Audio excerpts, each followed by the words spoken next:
Incredibly lucky and privileged to be able to also raise oversubscribed rounds so far. It's incredible. $185 billion potential is no small feat. I was unapologetically me. Oh, don't worry. Like, I'm going to get you that interview or that recommendation or that whatever. You've entered into the space with this level of not knowing and not being tainted from knowing. Right.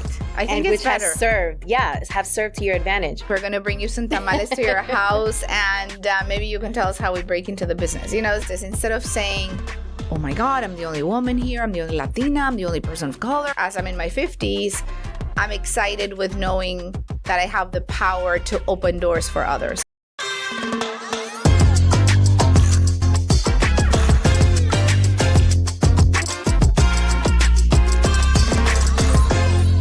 What's up, mi gente? Welcome back to Banking on Cultura, where we discuss and celebrate the vibrancy and complexity of Latino culture, entrepreneurship, and of course, all the bonchinche in between.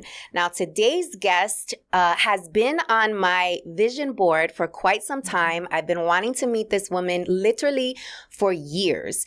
And once I read her bio, you guys are going to get the vibe as to why. And once you get to learn more about her, I promise you, you will become a fangirl just like me. So let's get into it. She is an entrepreneur, cultural strategist, and social advocate. She has raised over $55 million for her ventures, establishing herself as a beacon of Latino entrepreneurial excellence. We love that here on Banking on Cultura. Her current venture, Suma Wealth, harnesses a $182 billion potential. Catering to young U.S. Latinos, Suma Wealth is an innovative fintech platform providing financial tools and cultural education. Beatriz is also a philanthropist leading the Acevedo Foundation in the U.S. with an emphasis on economic empowerment for emerging Latino entrepreneurs. Without further ado, welcome Beatriz Acevedo. Thank you so much. Thanks for having me. Really I am so pumped to have you here. Thank you so much. From the West Coast in New York City. All the way from LA in New York. So. I love it. I love it. So we love to open the show with some bonchinche. Okay. So give us something that we cannot Google about you. Oh my gosh, something you cannot Google about me. I started, if you Google my true career, I started in radio when I was 8 because I was super in love with Menudo and with Ricky Martin, and I thought I would marry him if I went into radio. But that I think people can Google. But the thing that you cannot Google is that I started my real side hustle from radio. I had a second side hustle at 8, which was making pies and cookies. So I'm a really good cook and baker. And I would, after school, sell pies and cookies in my dad's building where he had his office. And so I would save up to be able to afford like all the cool stuff of the moment of the 70s, like the Nike tennis shoes and Jordan jeans that my mom was like, there's no way in hell we're going to be buying $40 jeans for an 8-year-old. So I hustled very hard after school, doing my baking. I think that's something few people know about me. So where does that come from? 8 years old, radio personality. Like, how does that happen? Well, definitely privilege. So I'm going to straight out say it because somebody was like, well, somebody must have, giving you that opportunity. And yes, my dad had a friend who owned a radio station, and they were holding auditions for kids for this show called La Hora Menuda. In Mexico. In Mexico. And there were a lot of other kids who their parents knew the owner. So I guess we all got the call, and other kids in general, and I got selected, so that was great. I guess after that you still have to be good, but that first chance definitely came that way, at least to get my foot in the door to be able to audition with thousands of other girls my age or older than me. And I was terrible. That's the other thing that's super important to say. I was a super shy girl, mortified to be, to speak. And I would practice after school for hours. I had this mirror in my room, and I'd be like, son las 4 de la tarde con 20 minutos en XBG 1550, but I say it over and over again, and I'd be like shaking and mortified. So I wasn't a natural, there were there is this guy who is amazing and is still around called Marco Antonio Regil, and he was a natural. Like, he was just so good, so talented. Like, he was born with that talent. So I love to point that out because, like, if you have passion for something that you want to do, you can absolutely do it. Might take you a little longer than somebody who's born with a talent. But for me, like, talent versus passion, I mean, if you have talent, that's amazing. But if you don't and you do have passion, I'm a firm believer and like an example that you could really do anything in life. You know, now I have the privilege of speaking all over the world.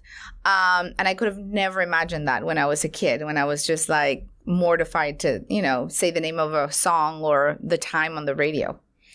So you said you came from privilege. So what does that mean?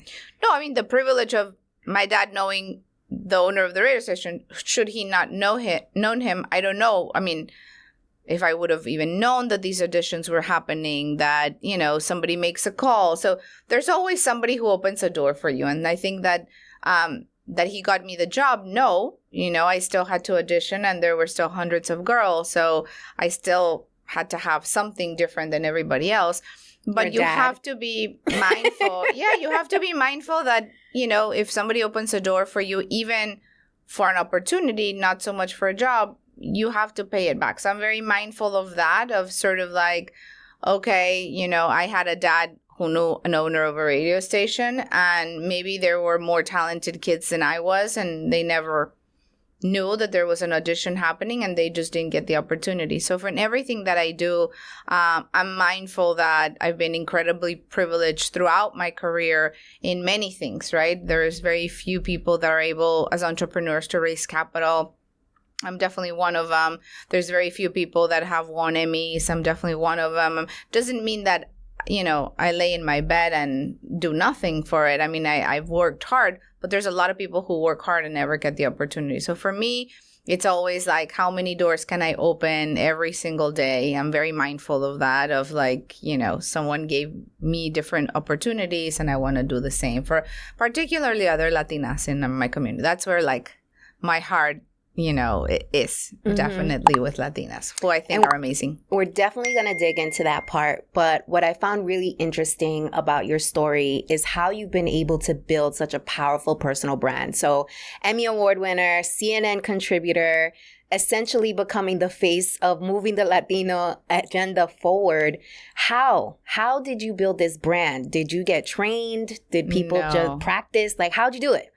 No, like I know that there are people who have like seminars or boot camps on how you build your person. Like, I would not know how to teach that. Like, I don't get, you know, I don't wake up and think, okay, let me build my personal brand. Like, I don't know what that means. Like, I don't know. I mean, there must be techniques because I see people teaching seminars on how you build. Maybe I should take one, but I don't think you need one. I just think like. I think it just happened. I think more than building a personal brand, there's something that I learned recently, and a friend of mine said it to me, and she was like, "Oh, you have so much social capital." Okay, which is very different to me than personal brand. And I was like, "Oh, okay, Google, what is social capital?" And I learned what it was, and I was like, "Oh, that's interesting," right? Like, but I did not wait, because she was like, oh, yeah, it's easy for you to raise capital because you have so much social capital. I'm a generous person. Like, my parents taught me to definitely be a giver more than a taker. It's hard for me to ask for help. I'm working on that. So it's very easy for me to give, very hard for me to ask. So I definitely am that person that shows up, that will, you know, support you in any way you need, connect you with anybody. Like, if it's in my capacity, I will always do it. So I think that whenever, you know, people want to see you succeed, right? People are rooting for you. People, and that's amazing, right? Even when you're talking to investors, they're like, oh, you know, I talked to so many people, and they had only great things to say. And I don't do it for them to only say good things about me. I have flaws like everybody else. But I think that just showing up and being a giver builds that social capital, right? Personal brand, I don't know. I mean, you're just who you are and you're authentic and you've been around long enough. I mean, I'm in my 50s, so I've lived many more years than you have. And so I guess it's expected that you've just done more in the additional years that you've been in this earth. And I think also it starts to change when you're older. I would say when I was in my 20s, even in my early 30s, it was all about me, right? It was all about, oh, I want to accomplish this. I want to win this award. I want to be the first to do this. I want to raise this cap. It was in service of the community, but I was very focused of how I did it, how I can move the agenda forward, how I can do this, how I can be the person, writing the op-ed, how I could be. Now it's more like, listen, there's other Latinas who are incredibly talented, who deserve to be in the podcast and in the interviews. And I do a lot of that. I would say more than 50% of their requests, if not more, I pass on to somebody else, right? I'm like, I'm in too many podcasts. I'm in too many, I write too many op-eds. So there's other voices that are super interesting. And I don't think I did that in my 20s or my 30s. I think more starting in my 40s, I was like, okay, my plus one is going to be another Latina at a event that's important and that could be transformational for somebody who's younger, right? That you're making those introductions. Or if I see that there's no Latinas on a panel, I'm like, I have my Excel spreadsheet ready to go to. I'm like, there's thousands of incredible Latinas that you could be have this conversation. So I think that's also changed. And it sounds weird that the more you pass it on to other people in the community, more people sort of like support you, which is counterproductive in a way. I don't know. But I don't know if that's what builds a personal brand or not. I definitely don't think about it. I don't wake up thinking, how do I build a personal brand? I'm just me, and I've been a different me throughout the decades for sure. Social capital. Super important. And there is a technique. So aside from giving, recommending others, are there other strategies that have worked well for you building social capital? Well, like I said, I never woke up thinking, let me build a strategy to build social capital. I just recently even knew what it meant. So I don't know. I mean, like I said, the only thing I can think of is, show up for others, open as many doors as you can, be authentic. And that's it.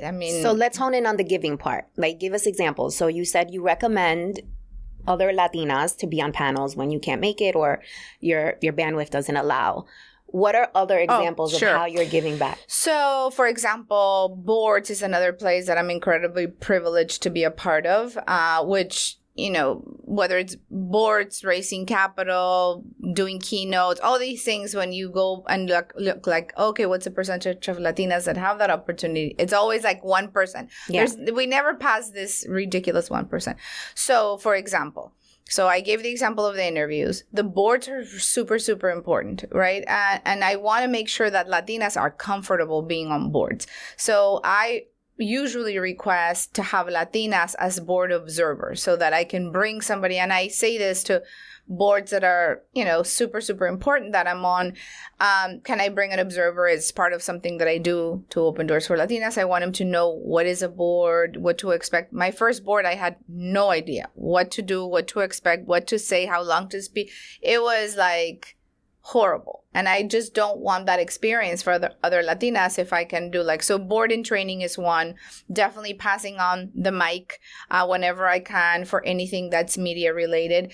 Sometimes it's hard because they always want the CEO. They always want the founder. So a way around it is to bring somebody else with you, right? So I'll say okay, she's really the we did this at my previous company at Me Too. She's really the engineer leading this part of the development of our product. She's going to talk to you about that, right? So you can't get away from you not showing up, then bring somebody else, and then you can sort of let them have their moment and shine. Another thing that I remember doing is any big meeting that you have with another CEO. I remember there was a time when we had to do a big presentation for L'Oreal, and we were in New York and we were presenting to the CEO. And I was like, okay, well, they want the CEO to the CEO, but I'm like, why don't we bring the Latina who's really in charge of this initiative to pitch to the CEO? CEO. And she'd never been to New York, obviously never pitched to a CEO of a company like this. And she was like, no, I can't do it. I'm like, you can do it. Like, we took our time, we practiced, we went over it. I'm like, I'm going to be there with you. You're going to be fine. So it's intentional. It's nothing is by chance that it's not just opening the door like, oh, let me introduce you to my friend. Sure, that's good too. But in things where you're just like, let me literally walk you in, I'll sit next to you, you'll be comfortable, and then you'll be on your own. So I try to do as much as that. Like I said, plus ones on events that are very important. It's not just like, let's come and have some drinks. It's like, okay, these are the people you should meet. Let me make these introductions. This is your target. So very, very intentional on how I'm like connecting them, hopefully for transformational opportunities. So what is your advice to someone who is seeking an advisor like you, someone who is seeking someone who would provide them those type of intentional opportunities and access? How can somebody connect with an influencer such as yourself? Well, I'm so terrible to connect with just myself because I'm so busy, right? Yeah. Like I literally kill myself working, and I do my philanthropy and my charitable stuff and my connections like at nights and at weekends. So if people tell me I want you to be my like personal mentor, like I don't have that time to devote a lot of time, but I'll have time that I know it's going to be important, and I'll, get along. Some other people do have the time. I know other Latinas like myself that are in incredible positions that have the time and love to do it, and that's amazing. I do so many other things that it's hard for me to have a long time.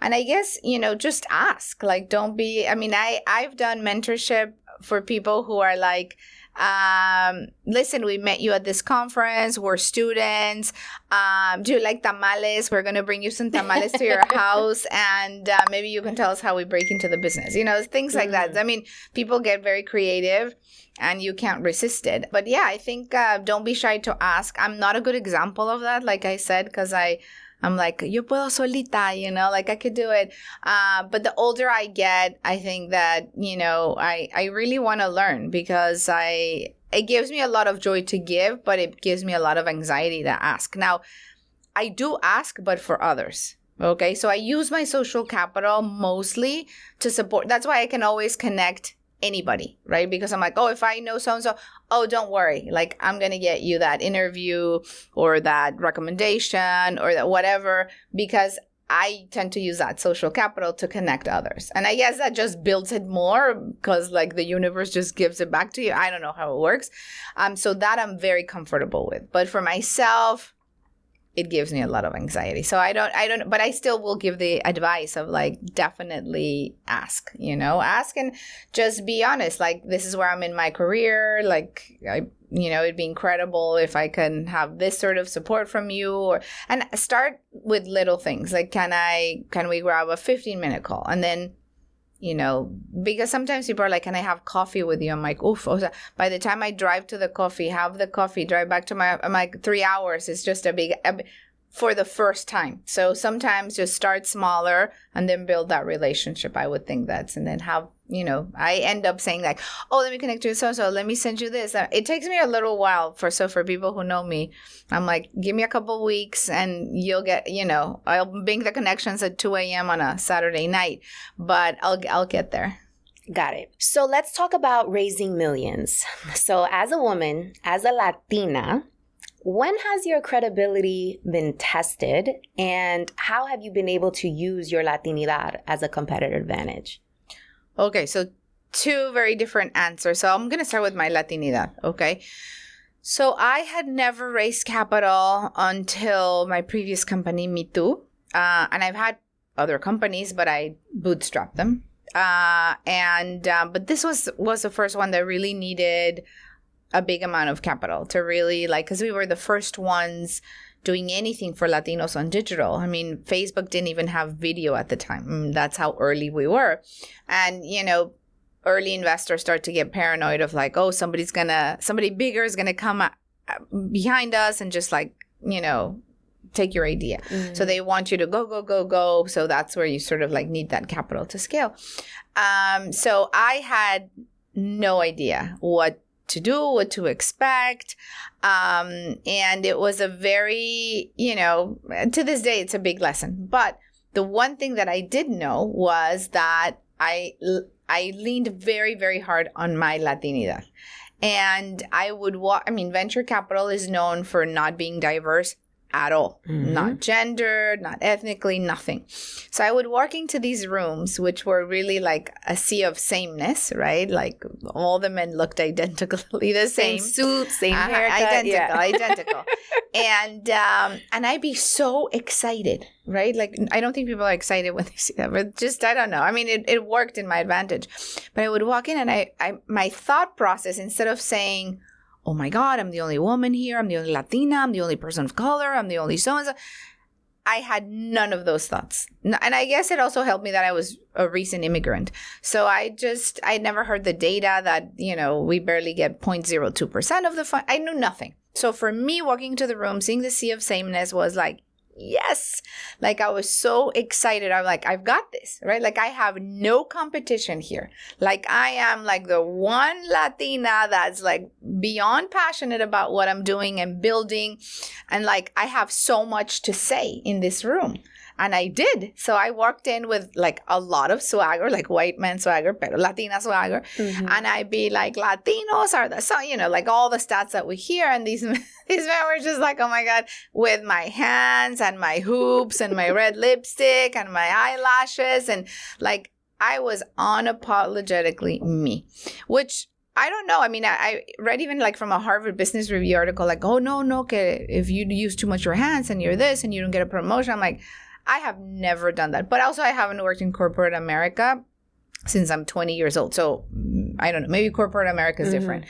But for me, as an entrepreneur, like it was amazing. I mean, it was amazing. I am definitely an outlier of being able to raise capital, to raise oversubscribed rounds, which means more capital than what I intended to raise. Up rounds, which, is at a higher valuation than your previous round, because some people, unfortunately, sometimes have to lower their valuation, and there's nothing wrong with that. But I credit that to just being unapologetically me and very, very Latina, and being very proud of like the problem I'm solving for my community, really knowing my stats of why we matter, where the market's going. Like, I'm like, there's nobody more informed, at least in this room, than me. And so you all need to give me your money because I'm the right person to build this company. So that was incredible. The other part of the question of like, how was I kind of not taken seriously? I don't think that happened in the fundraising side. I think where I had a lot of that was in before I became an entrepreneur, when I was a TV personality and I was probably 18, 19, 20 years old and I looked like I was 14. And I would be like asking hard questions to like Sting or U2 or, and they would be like, how old are you? Like I'd be like 15. Why? Like I was so annoyed, but like I looked 8. And I was asking about like, Pinochet and the mothers of the disappeared. And like, I was so into like my political questions. And they'd just be like, oh my God, like who is this kid? Right? So that I remember very clearly, being super annoyed and thinking like I'm already 15. I would ask the same question to a 15-year-old kid. But back then I just thought, oh, I cannot believe they're not taking me seriously. I don't think in the fundraising process there was ever that. I mean, I was already late 20s. And, a lot of entrepreneurs are like college dropouts. So I guess I was in the norm. Raising capital, where did that skill set come from? We interrupt our program to bring you this important message. Ooh, this is really good. You should know about this. So I don't know about you, but I've been known to procrastinate, especially when things scare the hell out of me. The fear alone would have me stuck, overwhelmed, confused, and all types of self-doubt. And don't even get me started on the imposter syndrome. Okay. After getting laid off, not once, but 3 times, honey. I realized that the security blanket that I made up in my head was just an excuse because I didn't really want to bet on myself. The corporate benefits that had me in that headlock, girl, they went out the window once my job decided that they no longer needed me. Turns out that I'll save a whole nickel if I cut your salary completely. The truth is, the only security blanket guarantee is the one that you create for yourself. In other words, until you start a business, you will always be at the mercy of a company's headcount, and you will never have complete control over your time, which means you'll be renting out your thought leadership and helping build someone else's dream instead of your own. If you've been waiting for a sign, this is it. Don't you think it's time you stop playing small and tap all the way into your power, sis? Click on the link above or below this video to learn my 3-step process, the exact 3 steps that I took to make the transition from corporate to entrepreneurship. And this is helpful even if you don't know what type of business to start and have only one source of income. And this is absolutely free. It is my gift to you. I want you to win. It's winning season. In fact, what's that? It smells like winning season. Okay, so tap in and I'll see you inside the training. Let's go! Mi gente, I need your help. Look, the real game behind podcasts is we need to really understand our demo, aka you, our audience, so that when we go out to sponsors who help us put on this amazing show and deliver this content to you, that they can clearly understand who we serve and what is significant to you and what you value. And the only way for us to get that information is for you to give it to us. So we just created this survey. I'll put it in the show notes. It will take you less than 3 minutes, literally, but it will be so helpful for us to get a better understanding of what it is that you care about, what's important to you, what do you value, so that when we're out in these streets trying to secure the big bag and get sponsors for this show, they know exactly who our audience is and what you care about. So we can bring you the best products, we can bring you the best organizations that are out here serving the cultura, the community, you. So please take a moment and fill out the survey. I'll link it in the show notes. Appreciate you. Nowhere. I mean, okay, I just learned as I went. Now that I think back, I did have my training in a really funny way. My parents, as typical Mexican people, would throw out these carne asadas, right? Like they would just do cookouts and they, always be grilling steaks and people would show up on Sundays at our house, right? You didn't even invite them. They would just come and there were always like rice, beans, carne asada and guacamole, classic Mexicans, and tortillas. And whenever I saw like a big group of people, like after lunch, I would like do some sort of performance, okay? So I'd be like gymnastics, I would put on a little play with like my Snoopy little character, whatever it was. And then I would run into the kitchen and get my mom's tortilla holder, right? And I pass it around like if it was church, okay? like around the people to que cooperaran, like put in some capital here. So when I think back to that, I was like, oh my God, that was like, I was getting my training on like my friends and family rounds of funding. Mm-hmm. Obviously, my mom made me return all the money every time. So I didn't really make any money, but I guess the training started there, but formal training I really didn't have. I remember my first investor meeting, and it was with Peter Chernin, who is this massive executive who really ran Fox for Rupert Murdoch. And when he left Fox and started a fund, he was our first investor. And I remember meeting with him and him asking me if I was raising a Series A. And I was like, oh my God. Like in my mind, I thought, what could possibly come before A?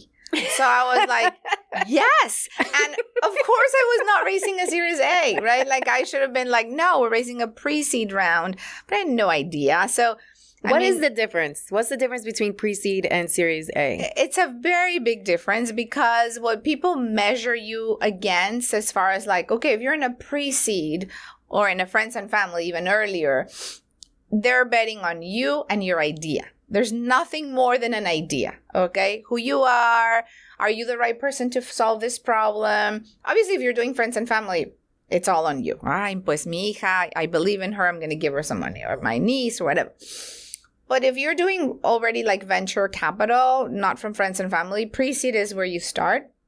And that is like, you can show there's a huge market, there's a huge gap, I have this incredible idea, I have the right team, I'm the right person. And so that's all they look into, okay, to give you money. If you say you're raising a series A, and it tends to be, they start to get larger. So series pre-seed, you can raise $500,000. I mean, there's people who've raised hundreds of millions, but that's an outlier. Then after that, seed. Then after that, A, B, C, D, exit, whatever. But every stage, they're expecting you to deliver on something. So a series A, most companies have already a lot of decent revenue. Some are profitable. They have to have a product. They have to have product market fit, which means like people like your product. So pre-seed series, you're like, okay, the idea and it's you. Once you get into seed, it's like, okay, you have to have revenue, and how much recurring revenue, and at least $1 million in revenue. There's like guidelines. Mm-hmm. A, like so many more millions in revenue. How close are you to being profitable? How fast are you growing? Are you doubling your growth and your revenue? So there's guidelines for each stage, and at each stage you raise potentially more and more and more. Got it. So if you and say you A, go up in letters, yes, it's more seasonality, more revenue at that point. correct. Got More it. traction. More traction. More of stress. like a business case, more stress. More expectations. Yeah, you know?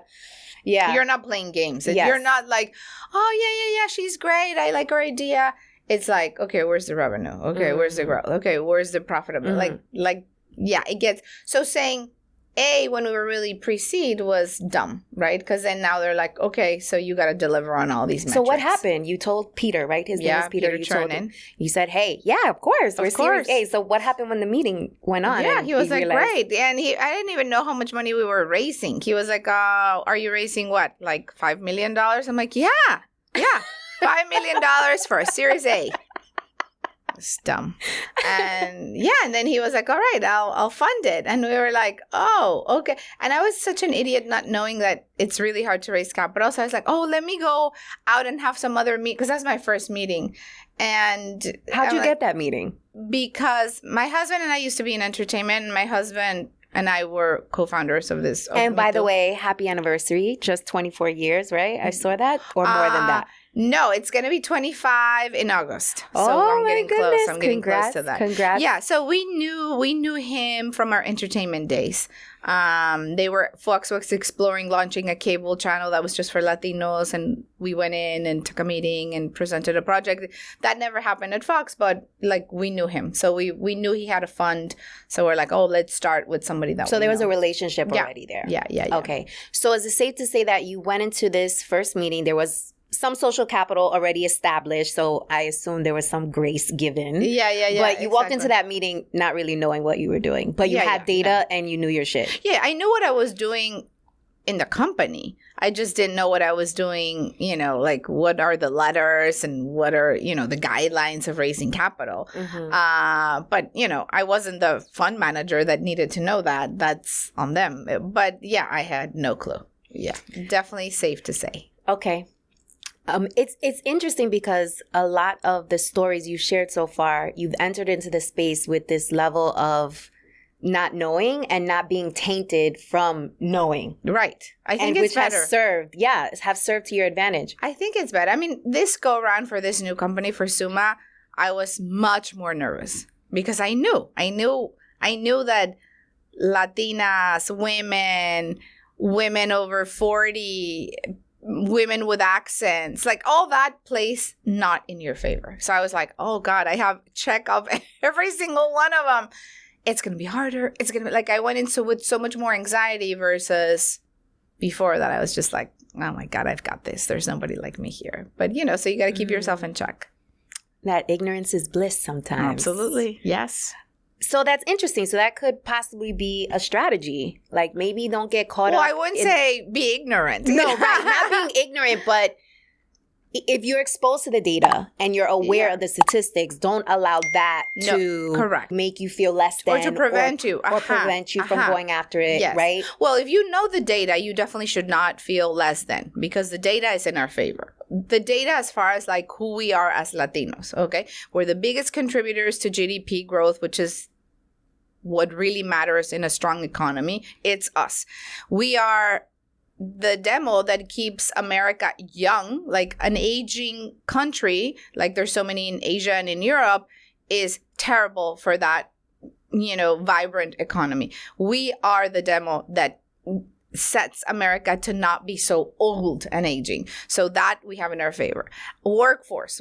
Latinos will be 80% of the new workers in the next 10 years. I mean, every single number of data that you look into, that data is in our favor. The data that women of color, blah, blah, blah, don't get funding, that's a different other data. But we should know the data of how powerful we are as Latinos. And the Latino Donor Collaborative, led by a really good friend of mine, Ana Valdez, does an incredible job every year putting out this data. If we were a country, if U.S. Latinos were its own country, we'd be the 5th largest economy of the world.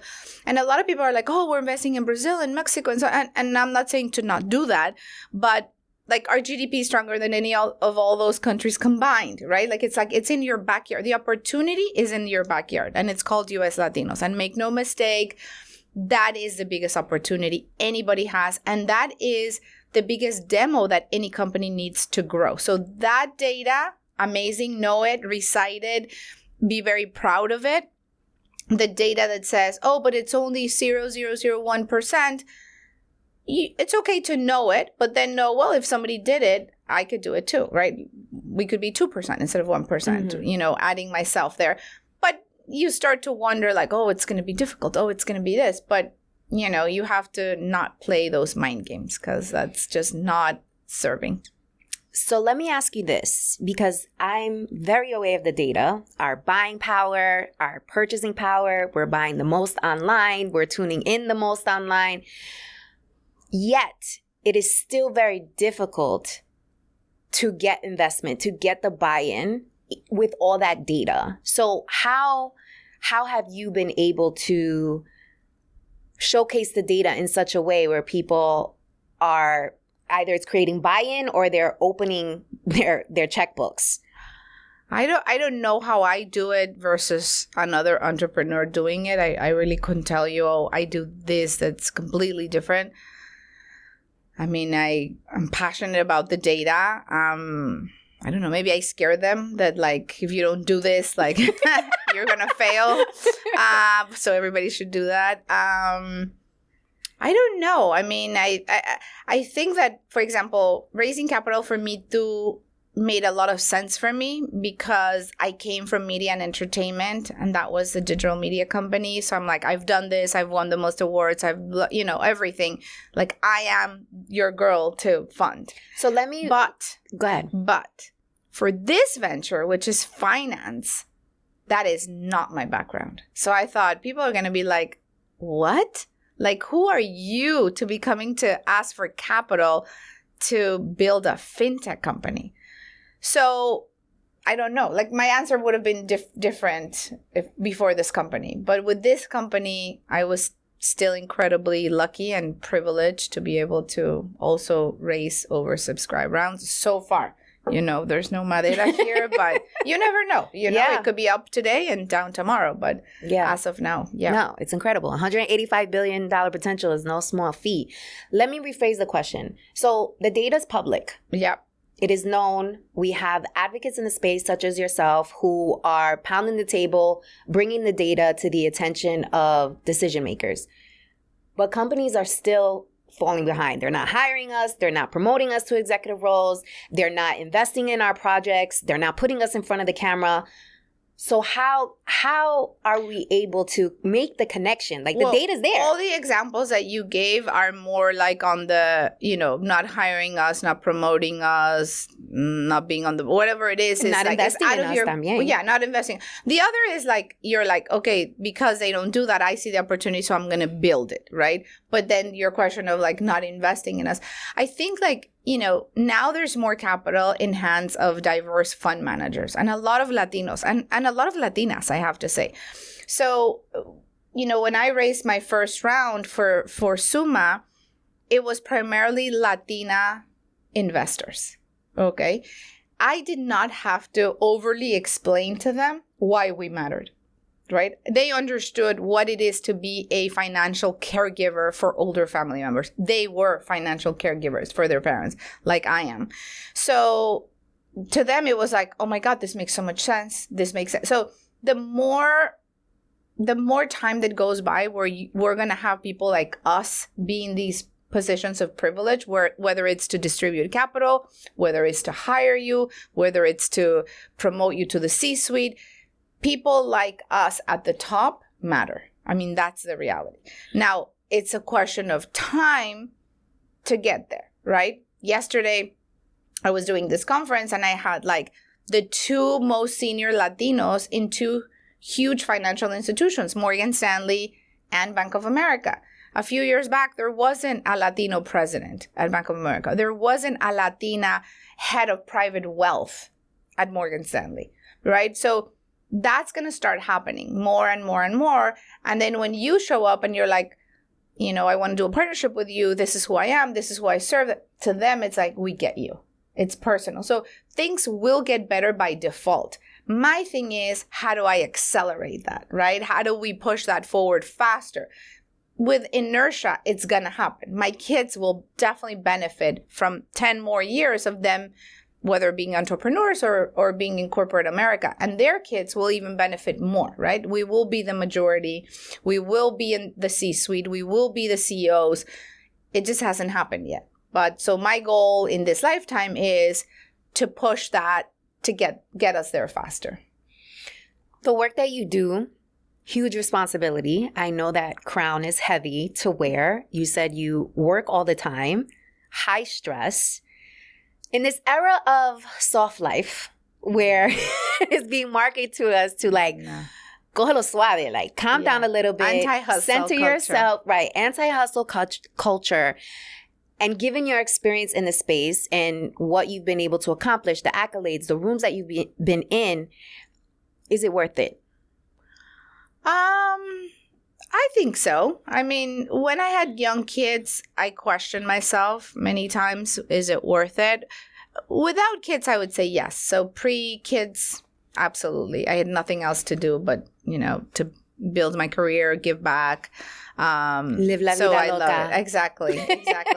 And now that my kids are in college, like I have a lot of freedom too to, you know, I feel I have not freedom. I had freedom. I've always had freedom, but I feel less guilt, right, to work all the time. So sometimes you're like, you question it because you're like, oh, I missed, you know, whatever, a play, or I missed something at school, or I missed that, you know, my daughter lost her first tooth, or whatever it is. Then as you reflect back on that, I mean, there's no going back. So would I do it differently? Would I work less? Maybe. But what's done's done, you know? I think, you know, in an aggregate, it's worth it. I don't know. I mean, maybe I'd had a less hustle culture when I was a young mom. But I can't go back, so. So what is your advice to a Latina who has the voice, has the potential, has the everything in her to really help with the acceleration of moving the community forward? However, she's conflicted with taking on that level of responsibility and all of those sacrifices in order to move the needle forward, with the understanding of knowing how important it is to center your happy, right? And how paramount that is. And just because you have money doesn't mean that you are happy. No. So what would be your advice to her if she's kind of going back and forth, conflicted of whether or not she should like put the pedal to the metal, or if she should just cógelo suave and really just center her peace? Depends on who you are, you know, like, and because there's no right answer for everybody, you know, everybody's different. I would just say you have to make your own choice. Like, you can't even, don't take my advice by any means, because you know, you want to know like, oh, I regret not doing this, or I don't, but it was my decision. I think that's what's really important, right? I do think that there's a lot there with like self-care. I don't know that you can, I mean, I don't know. I would love to be anti-hustle culture for sure. And I have so many friends who I see posting and promoting, and I'm like super jealous in a good way. But it depends on who you are, you know, like it depends. Like, I know in my youth, I would have not been happy with tómalo con calma or whatever you say, tómalo suave. Like that was just not me, you know, that's not my personality. My personality is like, go, go, go. Like I'm excited with a new challenge, a bigger challenge, something, you know, like that was just me in my youth.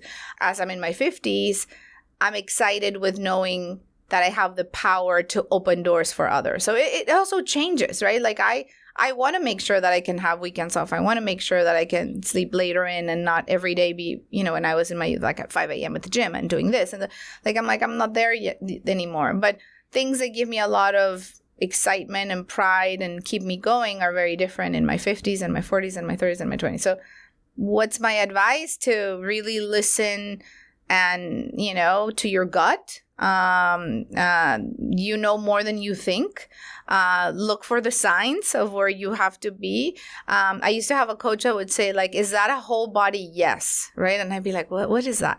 But like, you know, when you're like, say like, yes, but you're like, but something is not sitting right with you, that's not a whole body yes, right? Like, I was like, are you really loving doing that or not? And then you have to reassess and recalibrate. I have a lot of respect and admiration for younger generations, millennials, Gen Z, like my kids, who have their priorities very straight, you know, what they want. I've been in meetings where I've had team members say, I gotta go because I have a yoga class. I would have never, ever, ever in my life gotten up where my boss was in the middle of a meeting because I had a yoga. But I applaud them. I'd want to be them. I don't tell them don't go to the yoga class. I'm like, wow, that's amazing, right? Now I have in my email something that says like, not because you're receiving an email from me, you need to respond. Saw that. Yes, because I send emails at 2 a.m. and now you can schedule them. So that's better. But sometimes I forget to schedule. I'll get better at that. But for some people, it's like, oh my gosh, that's affecting my mental health, and good for them to have those boundaries. So I respect that. I wasn't that person when I was young. So yeah, there's no one size fits all, I don't think. I think just follow your gut, follow your instinct, follow your passion, and then recheck with yourself, right? What you are doing feeling good to you or not? And there's no rush also. Like, you don't need to kill yourself because you have to get here at this age or at that stage. I had a dad who I adored, but he was very much of like, why not 10? Why not A+?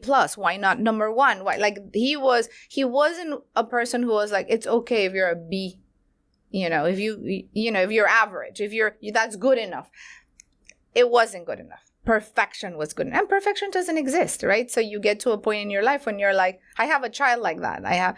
Who is like, no, it has to be perfect. And I think, oh my gosh, like, he's not going to be that happy, right? And I have another child who is amazing and accomplished and smart, and she's so much happy. She's so much more balanced than this needs to be so perfect and only straight A's and only this. So I'm like, you know, you have to take all those things into consideration. So sorry for not the perfect advice that I gave, but be passionate and be true to yourself and follow your gut and follow your instinct. That sounds like amazing takeaways to me. But I can see how some would feel pressure understanding the need to have more of us in these executive roles, to have more of us in CEO roles, to have more of us with the decision-making power to say, yes, we're going to invest in this project. Of course. So it's kind of like that. Yeah. That kind of like dance. And once you get there, it's a lot of pressure. Because, well, first of all, you don't want to screw up, right? You're the one Latina that was able to do this. And if you screw up, then you screw it up for everybody. Mm-hmm. And if you are on this board and you're the only Latina, you don't want to be the least prepared. And if you do, so to take it easy once you're there is not that much of an option, unless you don't really care, right? Like, I'm like, God forbid I show up to a place where I'm not overly prepared. Nobody asks me to do that, but I feel that response. I'm like, oh my gosh, as the only Latina, how? And there's a lot of people who say you should not do that. You should not overly prepare. You should not. I'm a Virgo type A, like, and I'm 50, so I'm up from another generation, and I don't think I'm going to change in this lifetime. But I definitely applaud and admire younger generations who are like, I'm good enough, exactly as I am. And that is amazing. Amazing, amazing, amazing. I remember one time I was in like some sound bath class. And it's the first time I heard the phrase. This is years ago, like, you are enough. And I was sobbing because I was like, oh my, like I always think that like I need to be more, right? And give more, do more, like the expectation of just like, it's exhausting. And that time it was just like, no, like you are enough. And I was like, oh my God, it hit me. And I know, and now you hear this so often of you are enough. And that's amazing. So yes, don't be like me. Be more Gen Z millennial. And yes, take it easy. When you feel the passion and want to do more, do it because you want to do it. But check in with yourself and make sure, it's a whole body yes. I love that. Doing. The kids say, F yes. It's an F yes or an F no. You got to make sure you know what it is. Exactly. So let's get into the Talk That Talk segment where we tackle something taboo in the cultura, something controversial. And you spoke about privilege. And you Mexicana. And in today's world, a lot of folks like to group us all as Mexicanos. Like, that's how we all are. That's who we are. And I'm sure it's so annoying. Like, I mean, I'm a Mexicana, but I'm just like, oh my God. Well, do you remember that book, The Social Club? What was it called? I can't believe it. From Alisa Valdez. And she was like, oh, Dirty Girl Social Club, right? And everybody was like, there were Dominicans and Puerto Ricans and Cuba. And everybody asked them, they're like, oh, where can I buy Mexican jumping beans? They're like, I'm not Mexican. Like, it's just like so annoying, I'm sure. But anyway, continue your question. I'm sorry, I interrupted. So, no. This is great because my question is that privilege that comes with being part of a community who is the most visible of the community. How has that served you? And also, this is a separate but relevant question. How are these silos within the community doing more of a disadvantage to us? I mean, listen, I was not born in the U.S. I did not grow up in the U.S. So for me, the differences of like not being Mexican came at a much older age, right? Of like, oh, okay, obviously there's other nationalities, but it wasn't obvious until now. And well, even my previous company where it was like, oh, what you guys do is too Mexican. And I was like, what? Like, you just assume, right? You're just like, oh, yeah, the chancla joke and the this abuela. So we started to be mindful of like, oh, wait a second. Like, there's 33 other countries of origin here from Latin America. Like, how are we really serving everybody? It's hard to serve everybody, but at least how are we being the most inclusive? And I think that was the first time when I was like, okay, who are we hiring? Who is writing? Is this going to be well, I'm always asking like, well, how do you call this? How do you say this? Because I'm like, maybe that's not how it's done. So I'm super mindful of that, at least work-wise, right? I definitely love living in LA. There's a lot of Mexicans in LA, but I've lived in other parts of the country. I've lived in Miami, for example, where I was like 25 years ago and full outlier where there's not even cilantro in the supermarket, right? I'm just like, how could live in a place with no cilantro? But in anyway, Miami, there's no cilantro? No, there's cilantro now. Oh. But before you had to like drive, like at the normal supermarkets, they just did not have anything Mexican. You had to drive, I don't know, an hour to get to some mercadito. But it was just, no. O sea, like you're not the majority. I guess that's the first time that I felt it there.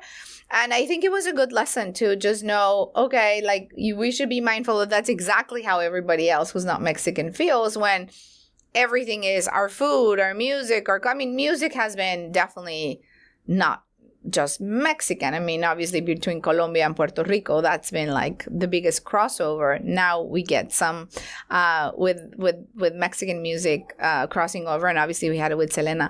But I'm mindful now. I don't think I ever thought about it. And in a place like LA, it's just that continues to be the majority. But for work, I'm definitely mindful of, okay, how are we being inclusive to everyone else? And now with AI, we're doing some really cool stuff because AI lets you do hyper personalization. So the way, we might greet you versus a Mexican versus a Venezuelan is very different. We want you to feel like, oh, it's your abuelita talking to you, and it's going to sound different, and it's going to be different, and the things that you grew up hearing or eating or, whatever it is are very different. And we have a lot of commonalities, but the things that are different, we want to make sure that people feel very much seen and heard, and that, they're unique to their own backgrounds. So what is your advice to organizations who are putting us all in the Mexicano group? Yeah, well, listen, in the Mexicano group,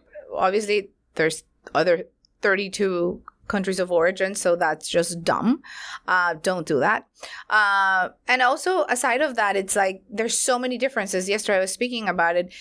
Certainly we're not a monolith. You hear that every time there's an election, but keep it in mind. But, acculturation is different. Whether you're U.S. born or an immigrant is very different. Whether you're English dom or Spanish dom is a huge difference. I mean, there's so many, even if we were all Mexican, we are not, but even if we were all Puerto Rican or Cuban, there would be so many differences in everything else. It's acculturation levels, education, and that is how you target somebody. So the worst thing you can do, obviously, is group everybody into you are this. Yes, there are things that we do that, yes, we all care about family, and we all, are enthusiastic when we speak, and we all like to have a good time, and we are all a collective group of people. We care about others more than self to a fault. All those things. So you can find the commonalities, but never assume that we're the same. Obviously, that's just a big miss. And I do think that technology is going to accelerate how you're able to hyper target people to make them feel like they truly belong as themselves. So I'm excited about using technology for good in that way. I think the key add-on there is whoever is training the technology and programming technology is actually from the Cultura, yes, from the community, not just some random that Google things and is trying to program the technology. Well, I think that's why AI is better than, obviously AI has not been programmed by us, but you have the opportunity to retrain it, which is something that makes me very excited. Somebody had asked me like, oh, well, I'm like, I was never able to retrain Hollywood in the bias. But I've been able to retrain OpenAI in the bias. At least the first time I asked Midjourney, which is a cool program to make images, to give me a Latina CEO, gave me pretty much a prostitute, right? And I was like, oh my God, like, no. Like, and then I had to really inform now when I ask Latina CEO, that gives me the most spectacular images. So I'm excited that whoever programmed it for the first time might have had the bias, but now that I have an opportunity to retrain it is very exciting to see that, okay, now it knows there's a variation from where we started, right? Mm-hmm. Who is a Latino, who's a Latina CEO, who are first-time home buyers that, don't look like Cheech and Chong. Like, you could not believe what it spit out at the beginning. Yeah, because whoever trained it for the first time had that bias, and it wasn't us. Mm-hmm. But at least we have that ability to redo it, where we don't have that ability to do it in other places, right? So hopefully that will help. Well, Beatriz, thank you so much for this super insightful conversation, all the nuggets of wisdom.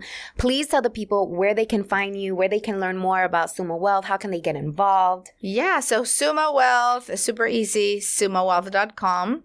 That's our website, and it has, where you can download our app and all the educational programs that we have. We have our Dinero Bootcamp, which is amazing. We have that in partnership with Arizona State University. You're able to get a free personal finance certification when you complete it. The course is super easy, fun, even funny. We're launching our Jefa Business Bootcamp in May. That's going to be great for small business owners, entrepreneurs, solopreneurs. So that's going to be super fun. All of that you find inside our app in the educational resources. It's all free. Always our education is free. But you're also able to get this coaching, and AI finds you savings opportunities, and how you optimize your budget and all this stuff. So everything is in our website, and it'll point you to the classes, to the app, to the all the good stuff. And then for me, and we have socials. We are Suma, Instagram, TikTok, everywhere, Facebook. For me personally, my best place is LinkedIn. That's where I post whatever it is that I'm doing, working on, articles, anything like that. So for anybody who wants to connect, super easy. Beatriz Acevedo on LinkedIn. Thank you so much for being here. I appreciate you making the time because I course. know how busy you are. No, so no thank problem. you so much. And shout out to all of you for tuning in. I am your host, Victoria Jen Rodriguez, and I'll see you in the next episode. Mi gente, I need your help. Look, the real game behind podcasts is we need to really understand our demo, aka you, our audience, so that when we go out to sponsors who help us put on this amazing show and deliver this content to you, that they can clearly understand who we serve and what is significant to you and what you value. And the only way for us to get that information is for you to give it to us. So we just created this survey. I'll put it in the show notes. It will take you less than 3 minutes, literally, but it will be so helpful for us to get a better understanding of what it is that you care about, what's important to you, what do you value, so that when we're out in these streets trying to secure the big bag and get sponsors for this show, they know exactly who our audience is and what you care about. So we can bring you the best products, we can bring you the best organizations that are out here serving the cultura, the community, you. So please take a moment and fill out the survey. I'll link it in the show notes. Appreciate you. We interrupt our program to bring you this important message. Ooh, this is really good. You should know about this. So I don't know about you, but I've been known to procrastinate, especially when things scare the hell out of me. The fear alone would have me stuck, overwhelmed, confused, and all types of self-doubt. And don't even get me started on the imposter syndrome. Okay. After getting laid off, not once, but 3 times, honey, I realized that the security blanket that I made up in my head was just an excuse because I didn't really want to bet on myself. The corporate benefits that had me in that headlock, girl, they went out the window once my job decided that they no longer needed me.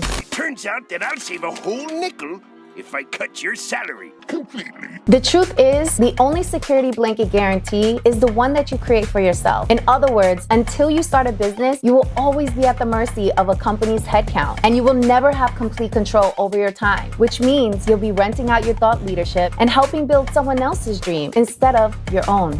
If you've been waiting for a sign, this is it. Don't you think it's time you stop playing small and tap all the way into your power, sis? Click on the link above or below this video to learn my 3-step process, the exact 3 steps that I took to make the transition from corporate to entrepreneurship. And this is helpful even if you don't know what type of business to start and have only one source of income. And this is absolutely free. It is my gift to you. I want you to win. It's winning season. In fact, what's that? It smells like winning season. Okay, so tap in and I'll see you inside the training.